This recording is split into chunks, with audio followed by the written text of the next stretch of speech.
Hello there, you're with CNN News 18. I'm Maha Siddiqui. The number of new coronavirus infections in India has jumped 18%. Over 45,500 new cases were recorded in the last 24 hours. That takes the overall figure to over 89 lakhs, 58,000.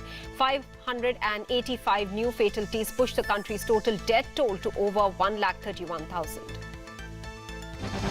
As Delhi recorded 7,486 new COVID-19 cases, Chief Minister Arvind Kejriwal held an all-party meeting to discuss the outbreak. After the meeting, Kejriwal announced that all parties agreed that it was time to become one and serve the people. The number of RT-PCR tests will be enhanced from 18,000 to 27,000 daily. इस बात पे सबकी सहमति थी, सभी दलों की सहमति थी कि हम सब मिलके, सारी पार्टियां मिलके, दिल्ली वासी बनके, देशवासी बनके हम सब लोग इस टाइम लोगों की सेवा करेंगे। जो मास्क नहीं पहनेगा उसके ऊपर 2,000 रुपये का फाइन लगाया जाएगा। छोटे व्यापारियों को और जो दुकानदारों को बंद किया जा रहा है उसको लेकर के भी सरकार कुछ नीति बनाए, ये सुझाव हमने दिया है। दूसरा, हमने ये भी कहा है कि कोविड पेशेंट्स बढ़ रहे हैं। 1 लाख पेशेंट की मांग हमने लगभग 3 महीने पहले कही थी। पर मिलियन जांच की हम बात करें तो आज जो परिस्थितियां हैं इसमें मिनिमम 2 लाख टेस्ट बढ़ाए जाएं। मैंने मीटिंग में विषय रखा कि जिस तरह से नंबर ऑफ आईसीयू बेड बढ़ाने की बात थी वो करना चाहिए था, नंबर ऑफ टेस्टिंग की बात थी वो नहीं की। कॉन्टैक्ट ट्रेसिंग दिल्ली सरकार के स्वास्थ्य विभाग ने बिल्कुल नहीं कर पाई, उसको स्ट्रेंथन करने की जरूरत थी। The Delhi High Court today asked Delhi government if it could explain to those who had lost their dear ones to COVID-19 in the last 18 days why it did not take steps when cases were spiraling. It also asked the government to look at the situation with a magnifying glass. Pulling up the Delhi government, the bench asked why it waited till the court intervened to take steps. Meanwhile, there's big news on the vaccine front. Pfizer has said that their vaccine is showing good results on people over 65 years of age. The company said that it had acquired a 2-month safety data and would apply for emergency US authorization within days, adding that they'll be ready with at least 50 million doses by the end of the year. Meanwhile, Union Health Minister Dr. Harshvardhan has said that he was confident that COVID-19 vaccine would be ready by June-July and that India would have about 400 million doses. He said that it will further be prioritized for healthcare workers, followed by elderly and disease-prone people. जैसे हमारा अनुमान है कि हमारे को जुलाई अगस्त तक जो है 400-500 मिलियन डोजेज़ जो है हमारे को उपलब्ध होंगी, जो भारत के अंदर जो वैक्सीन का रिसर्च करके जो आउटकम आने की संभावना है। ये जो डोजेज़ हैं 400-500 मिलियन, ये 25-30 करोड़ लोगों को मैक्सिमम जो है। Security forces gunned down 4 terrorists of Jaish-e-Mohammed near Nagrota in Jammu.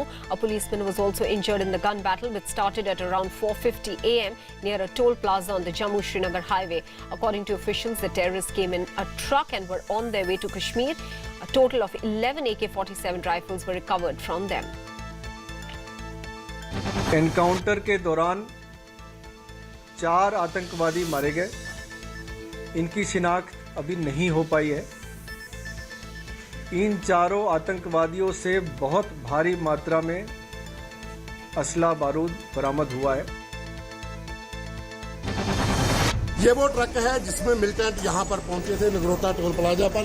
ये देखिए आप, ये यहाँ से पूरा बंद होता है और यहीं से खोलकर आप ट्रक के भीतर, यहाँ चावलों के बीच बोरियां जो थी, यहाँ पर जगह बनाई गई थी मिलिटेंटों के बैठने की, और यहाँ पर फैक्ट्रियों ने फायरिंग शुरू की थी। आप देखिए ट्रक के ऊपर कितनी ज़्यादा बुलेट के निशान है। ये पूरा डोर जो है ये छलनी हो चुका है। लगातार जो फायरिंग थी वो ट्रक के भीतर से की गई और उस पर दूसरी तरफ से सुरक्षा बलों ने फायरिंग की। An encounter broke out today between militants and security forces in Pulwama district of Jammu and Kashmir. Security forces launched a coordinated search operation in Parigram village of Pulwama following information about the presence of terrorists there.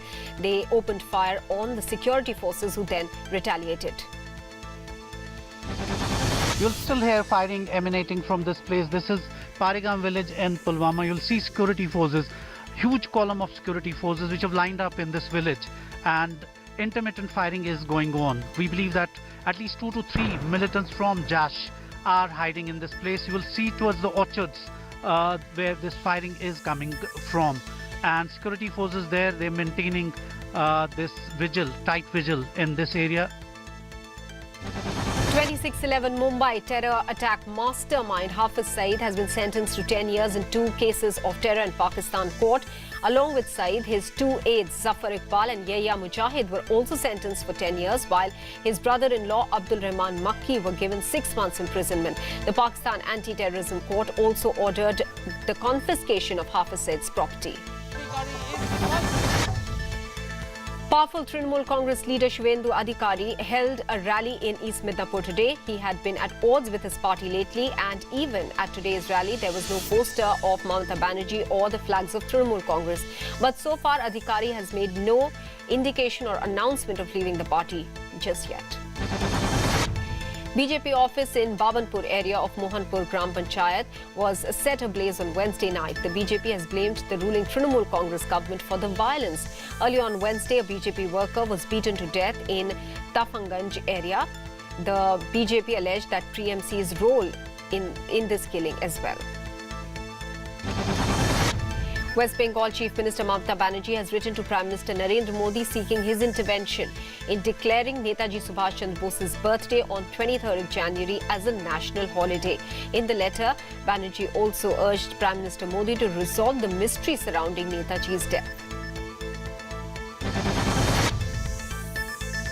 Meanwhile, reacting to Banerjee's demand, Netaji's grandnephew Chandra Kumar Bose said that declaring the great freedom fighter's birthday as a national holiday is not that important, as the great freedom fighter always wanted to work for the country.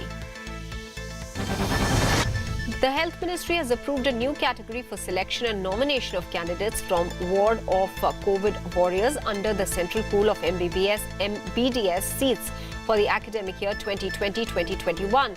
The move aims to honour the contribution of healthcare workers, is what the Health Minister said.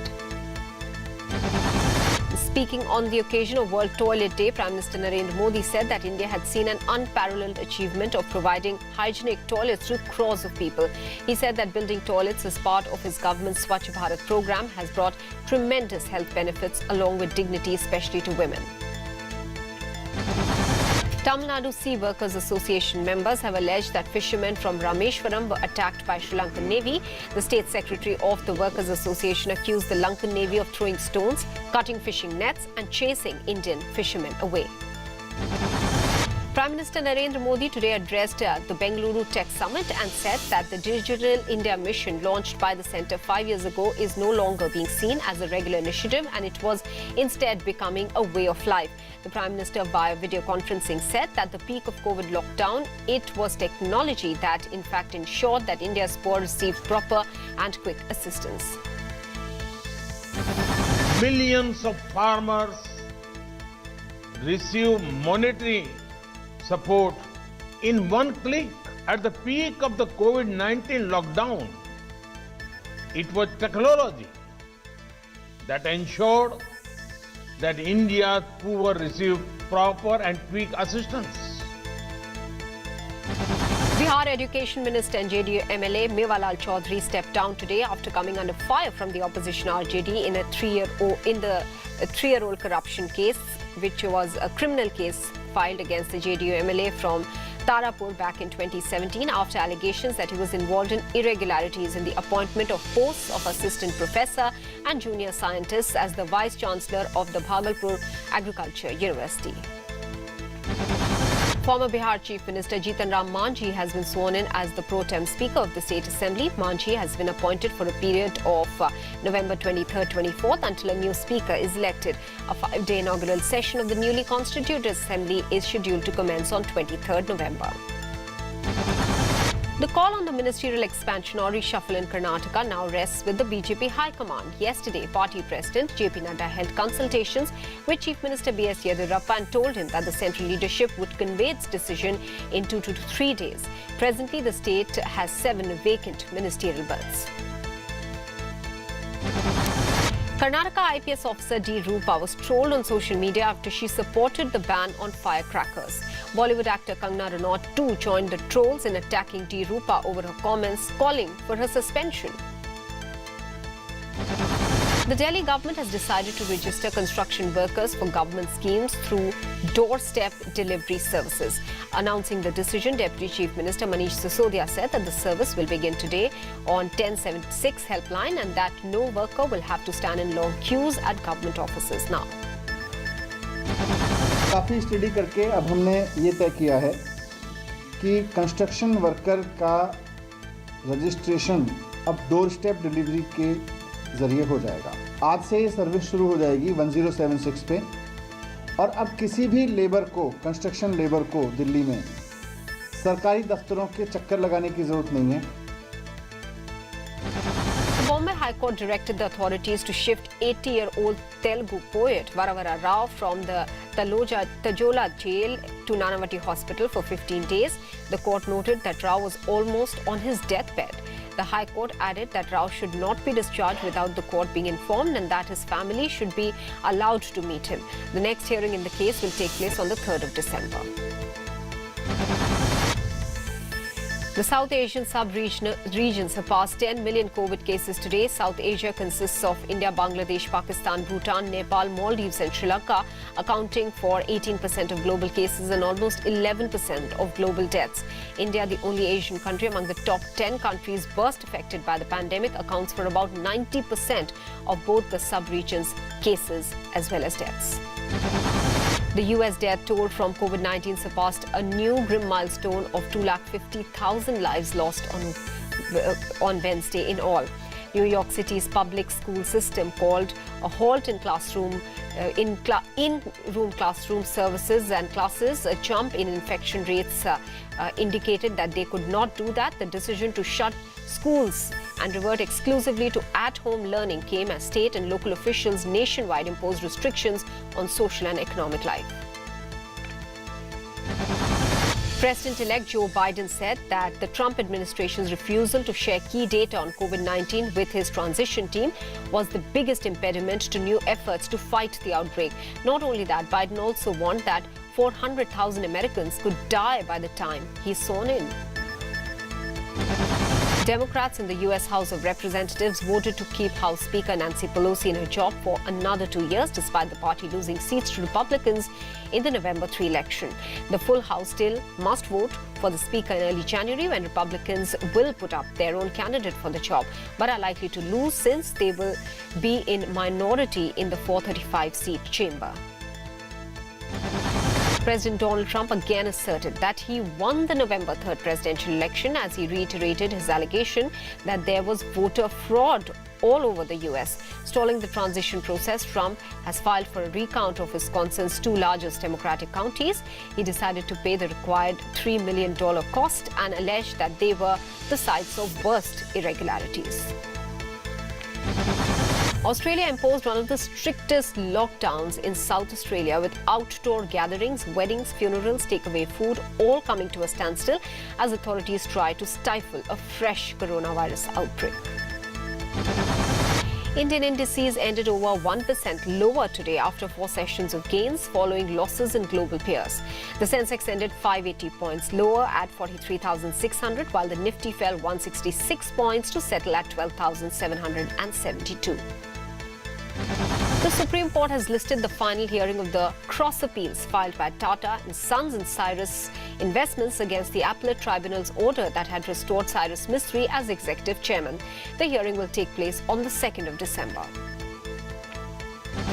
After the 93-year-old Lakshmi Vilas Bank was placed under moratorium by the Reserve Bank of India, the RBI appointed administrator for Lakshmi Vilas Bank, T.N. Manoharan, said that the bank had enough liquidity to pay back the depositors. The RBI has decided to merge the bank with DBS Bank India in the coming days. Apple plans to start a program to lower its App Store commissions for software developers who make $1 million or less in proceeds each year from the store. Apple currently takes a 30% cut off most purchases made on the App Store, although the commission drops to 15% for subscriptions that remain active for more than a year.